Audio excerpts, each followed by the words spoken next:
Go! Tom! Get out of here now!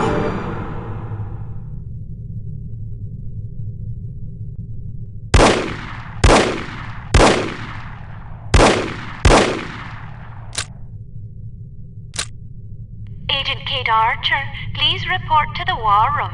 Thank you.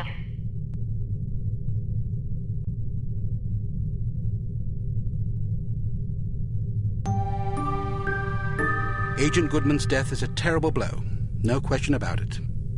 But although this mission was costly, it may well prove to have been worth the price. I wish I could believe that. You mustn't lose sight of our objectives. The sacrifice of any or all of us is a small price to pay to preserve the lives we will save if we are successful. Tom knew the risks. So did Bruno. So do you. Knowing the risks doesn't really prepare you for losing a partner. It certainly doesn't prepare you for losing two. Nothing can prepare you. The loss of an operative is never expected and is always tragic. But as horrible as it sounds, it's also inevitable. It's a dangerous job. Perhaps Mr. Smith is right. Perhaps I'm not up to the task. Rubbish. You've performed remarkably well under extraordinarily difficult circumstances. I confess I was somewhat skeptical at first, but that was before I grasped the magnitude of the situation. In my entire tenure as a field operative, I never once faced a crisis this formidable, and certainly can't say I would have done so with the aplomb and competence you've demonstrated thus far. I didn't realize you were a field operative. Indeed, for 14 years. After the war, I found I was having a hard time adjusting to civilian life. Fortunately, an old acquaintance of mine was recruiting for Unity and happened to ring me one afternoon. I've never looked back. Sort of difficult to imagine, isn't it? Not at all. You flatter me. Anyhow, let's have no more self-pity. What do you say? Yes, sir. So before you served on the committee, you and Bruno were colleagues. And friends. Did you ever work together on an assignment? Frequently. We lost track of how many times we'd saved each other's lives. And you still believe he was capable of treason? In my heart, no. Intellectually, I don't quite know what to believe. No question about it.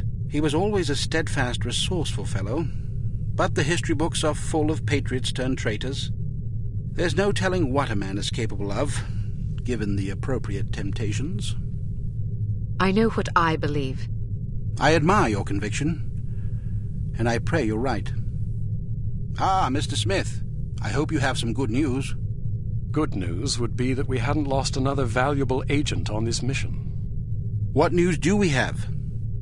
Well, our analysis of Agent Archer's photographs is complete. And? We have a possible lead on Dr. Schenker's whereabouts.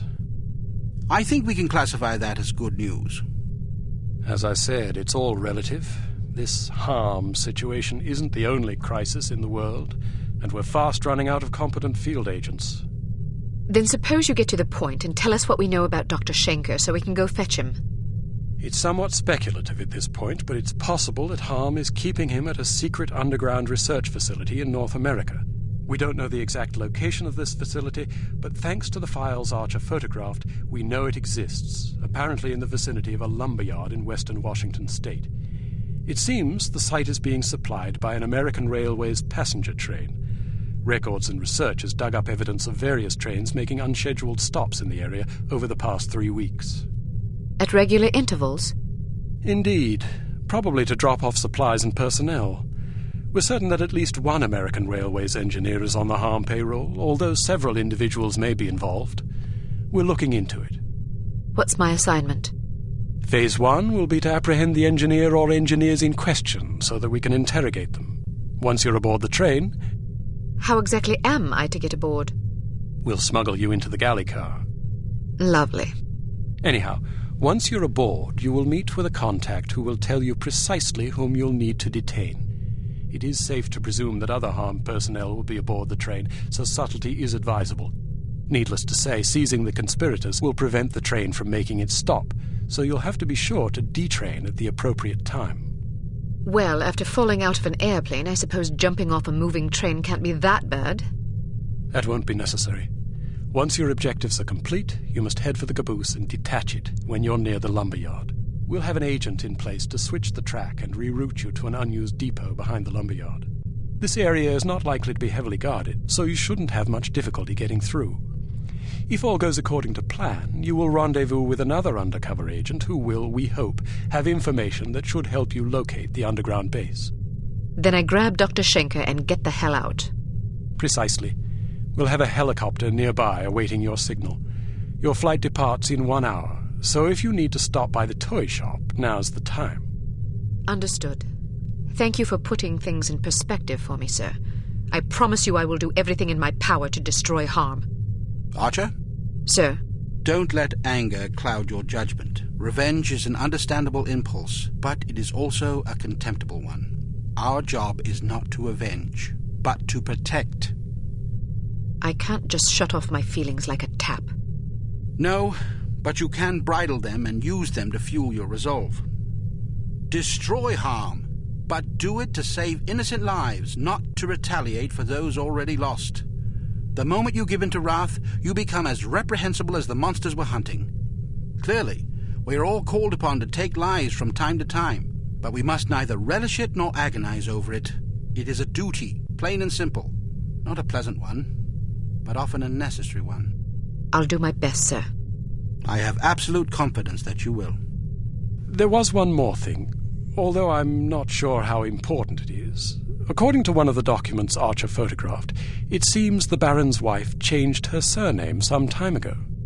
Really? So her maiden name isn't McLean? It's Farnsworth. Felicity Farnsworth? Are you quite sure? Positive. Do you know of her? Aye, that I do. When she was 8 years old, her father, a wealthy banker, was involved in a nasty public scandal involving unmentionable acts with a 12-year-old boy. How dreadful. Mr. Farnsworth committed suicide shortly thereafter. Felicity and her mother, by all accounts a vapid socialite, were ruthlessly ostracized by their peers, guilt by association, presumably. Furthermore, rather than inheriting the fortune she expected, Mrs. Farnsworth discovered that her late husband had left the family in inescapable debt. She went quite mad. Several days after being institutionalized, she hung herself. My word, that poor child. Felicity fell into the custody of an elderly aunt whose lifestyle was apparently rather more severe than she was accustomed to. About a year later, the aunt took a fatal tumble down the stairs. Foul play? No mention was ever made. What happened to the girl? She ended up with a foster family where she remained until she was 14. One night she went out her bedroom window and was never seen again. Or at least no one recognized her. Astonishing. Where did you learn so much about her? I studied her. Come again? I believe I first read about her in a gossip column. I was intrigued by the similarities in our background, so I dug deeper. What similarities? Well, we both came from wealthy families. We were both orphaned at a relatively early age. Our fathers both killed themselves, although for very different reasons. We were both plunged into undesirable circumstances and resorted to rather desperate measures to survive. I found it quite uncanny at the time, although in retrospect I think we had less in common than I once believed. Adversity is the truest test of character. The strong are strengthened by it, the weak made weaker. It sounds like this Baroness didn't have the wherewithal to cope with her misfortunes. It's a common trend among terrorists and bullies that they imagine themselves persecuted by fate and therefore feel justified in harming others. You're frothing. Sorry, I get carried away. She's involved somehow. The Baroness? Upon what unimpeachable evidence are you basing that supposition? I just have a feeling. Ah, then the case is as good as closed. I don't expect you to believe me, but I'll count on you to say something smug if I'm right. It's virtually guaranteed. I'm not smug. Acerbic, perhaps, maybe even sardonic, but not smug. Okay, sure. Whatever you need to tell yourself. I have to agree with her, Smith. Don't either of you have work to do? Aye, sir. Off I go. Good luck. Welcome to Advanced Field Tactics. We maneuver New perfume for you. This one's a real scorcher. It's a concentrated acid gas with a jellied base to make it sticky. You definitely don't want to get it on you.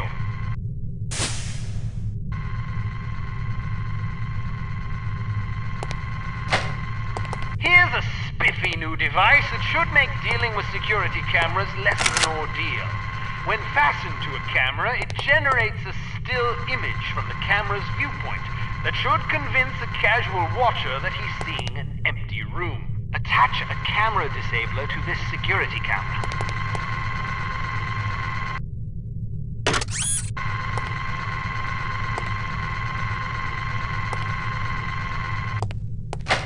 Excellent.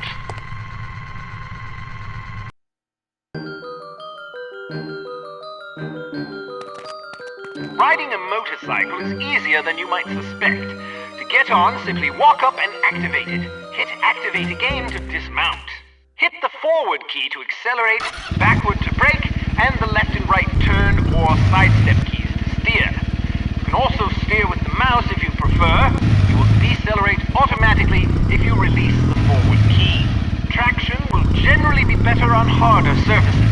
Although you cannot use weapons while riding a motorcycle, you're not completely vulnerable. Ramming an enemy at